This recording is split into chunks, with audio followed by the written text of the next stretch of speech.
Hey, what's up everyone? Welcome back to Blockgen channel. Hope you're all having a great day. Today we are continuing our altcoin winter series. In case you haven't watched any of our prior videos, the goal of the altcoin winter series is to help you prepare for the changing of the seasons when the altcoins will run again.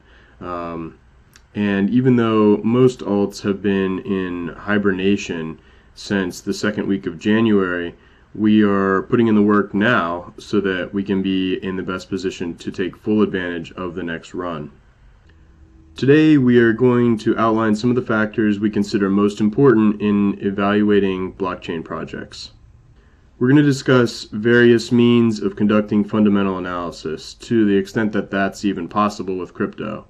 When we say fundamental analysis, we aren't talking about the same type of fundamental analysis that would be done in traditional finance.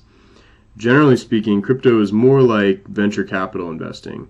We're evaluating very early stage projects, some without even a minimum viable product. So we can't readily assess things like earnings, cash flows, or PE ratios, and we have to look at other factors in order to assess the viability of a project. We're also going to talk a little bit about psychological analysis. And obviously you can perform technical analysis on any project which has sufficient liquidity, but that's not the focus of this video. Let me say before I begin that none of these things that we are looking at, none of these means of fundamental analysis should be looked at in a vacuum. We really need to look at all of them together and get a holistic view. So don't take any one of these as determinative of what might be a good project. You need to look at all of them together, and possibly even some other factors that we don't cover. So the first one that we want to talk about is the team. So who are we betting on to execute on the plan that's laid out in the white paper? Who are the executives? What do their resumes look like? Have they done something like this before? Have they started have they been involved with other startups? What government or industry connections might they be able to leverage? How many developers are on the team? And these are the types of questions that are very important to ask. Also, financial backers. What smart money believes in this project? And to me, it just means that somebody with that's been a lot more successful investing or in business has some skin in this game. They think it's a good project as well. Certainly by itself, that's not enough. But it also indicates that the project has already passed a higher level of due diligence than retail investors could possibly perform. I can't possibly do the kinds of due diligence that some of the that's like a large hedge fund, for example, could do, or something like Y Combinator or Consensus. Then we can also look at what partnerships does the project have, and we can be talking about partnerships in terms of other blockchains, like the Blockchain Interoperability Alliance between Icon, Aeon, and OneChain. We could talk about consortiums like the Enterprise Ethereum Alliance or the G3 between Neo, Elastos, and Bitmain. We could be talking about business partnerships like between PricewaterhouseCoopers and VeChain, and Microsoft and Neo, or announced today, Sophia TX and Ernst & Young. Or we could be talking about government partnerships, things like Matrix with the Belt and Road Research Center, or PowerLedger receiving actual grants from Australia and working with governments and the utility companies there. And obviously any partnerships with businesses, existing businesses or governments is a great sign in terms of evaluating the project. Next we have funding. So how much did they raise? Did they raise too much? Is the project essentially already overvalued? And on the other extreme, did they raise enough? How long will the money they raise sustain the project? What is their plan for funding ongoing development? Then there's the problem. What problem are they actually trying to solve? Is there a valid blockchain use case? Or are they just using an ICO because it's an easier way to raise money and they don't actually need blockchain to do their project? What makes the idea that they are proposing unique? How does the project scale? Who is the target audience? Is it individuals? Is it businesses? What kinds of capital flows can we expect? Then we can look at some aspects of the token itself. And so I like to look at a couple aspects here. First is utility. Does the token have an integral role in the project? Or, like I said before, somewhat related to the problem that I was speaking of, is it just that they're using the token to raise money? Is there a dividend? Is there a buyback program like with Binance? Is there a dividend like with Neo or VeChain? What is the token supply? That's another thing that I need to look at with respect to the token. What is the circulating supply? What is the max supply that they say they will ever create, or that will ever be created if it's a mining situation? Is there a legitimate justification for a massive supply? Sometimes there are certain applications that sort of makes sense for. If you're talking about microtransactions, things like that, it might make sense to have more tokens. Also, how much did the team keep for themselves? And is there a lockup? Are there incentive hurdles that the team has to meet in order to unlock the tokens? Is there a developer fund? Like Neo will provide developers with gas in order to launch their smart contracts, or develop their smart contracts on the Neo platform. And I personally think that's excellent. That's an excellent sign that it's a great way to attract developers to your blockchain, basically. Token supply, while we're talking about it, is also one of the factors that I find particularly important in evaluating ICOs. There needs to be scarcity. I want the ICO to be oversubscribed, that not everyone who wanted to get in was able to buy into the ICO, or that if they did get to buy in, they didn't get the full allocation that they wanted.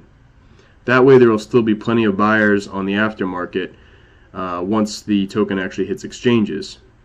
Nothing is a bigger red flag to me than an ICO that doesn't sell out.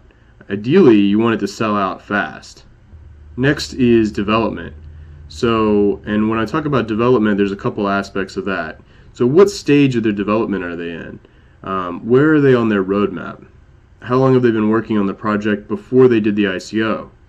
Some projects literally work on the blockchain for years before they've actually decided to raise money in an ICO. Do they have a minimum viable product? Do they have their own blockchain, or are they using an ERC20 or NEP5 token blockchain? Are they planning, if they are using an ERC20 blockchain, are they planning to develop their own chain, or are they going to stay on ERC20? And therefore, we need to look at, are they going to be able to scale? Is Ethereum going to be able to scale? And therefore, is this project going to be able to scale? So you have additional risk there to some extent being not on your own chain. And also, how much activity is there on GitHub? If they're on GitHub, not every project's on GitHub, but if they are, how much activity is there? What are the developers doing? Then we have market cap. So how does it compare to other projects, particularly those doing similar things? Is it fully valued? Is it undervalued compared to similar projects? What is my potential reward? That's really the question that I'm trying to answer when I look at market cap. In evaluating blockchain projects, we also consider certain psychological factors. For example, market sentiment. Is the project under the radar, or is your grandmother already talking about it? Does everybody already know about the project? In other words, how many buyers are left? What is the expected buying versus the expected selling pressure? Where are you going to see that? What is the likely next move? Are they talking about the project on CNBC? Are they teaching you how to buy Ripple? If so, you're probably at least at a short-term top. You might ask, how can I gauge crypto market sentiment? Well, we can't really use some of the traditional methods like put-call ratios or short interest, but we can use other methods like Google Trends. You can Google Trends and enter any search terms that you want and see how it's trending, what types of interest are in that actual search term. Also, you can just go on Twitter, see how many followers the project has, how many mentions does it have. Also, look on Reddit, how many followers is on its Reddit page, and then even bigger gauges of interest is if it's making it onto crypto news sites like CoinDesk or Cointelegraph. And also, clearly, once it's on major networks, like I was saying, I think that's a sign that it's very much well known, and at least a short-term top may be in. But it's still a sign that there's certainly a trend there, and that it's certainly a bullish sign in general. Although you might be nearing the end of that bull move. Next, we look to exchanges. What exchanges is it on? Is it already on major exchanges? Is it on Bittrex? Is it on Binance? Is it on Kraken? Is it on Coinbase? Or is it only on minor exchanges, smaller ones like Cryptopia or KuCoin, or even smaller exchanges than that?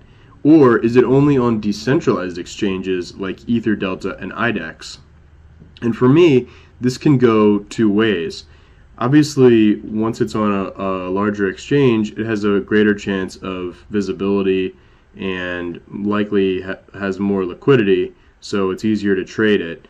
But if it's only on other exchanges and is still performing well, if it's only on a minor exchange, or if it's not even on exchanges yet and it's just being traded on EtherDelta or IDEX, then you might really be looking at the next best thing to getting in on the ICO. And so you may be able to get it there cheaper than once it actually hits a centralized exchange. Mainly just because it's not as easy to deal with. It's it's somewhat challenging. Particularly EtherDelta was a little bit complex to figure out at first, and it's just not that easy. It's kind of a pain in the ass. So people are lazy.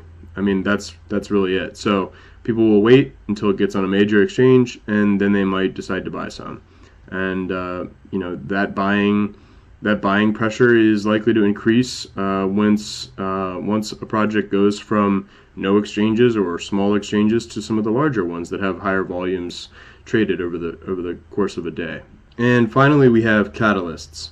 What potential catalysts might be on the horizon? What might cause some price action? Are there upcoming exchange listings like we were just talking about? Are there partnership announcements or rumors of partnership announcements?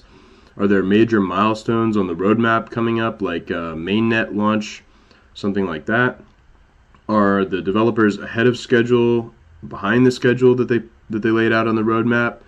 These are all things that could certainly affect near-term price action, and also longer-term price action as well, just by getting some more attention or showing people that this is a more serious project with events like launching a mainnet. Remember that nothing said on this channel is intended to be investment advice. I'm not a financial planner. This is for educational and entertainment purposes only.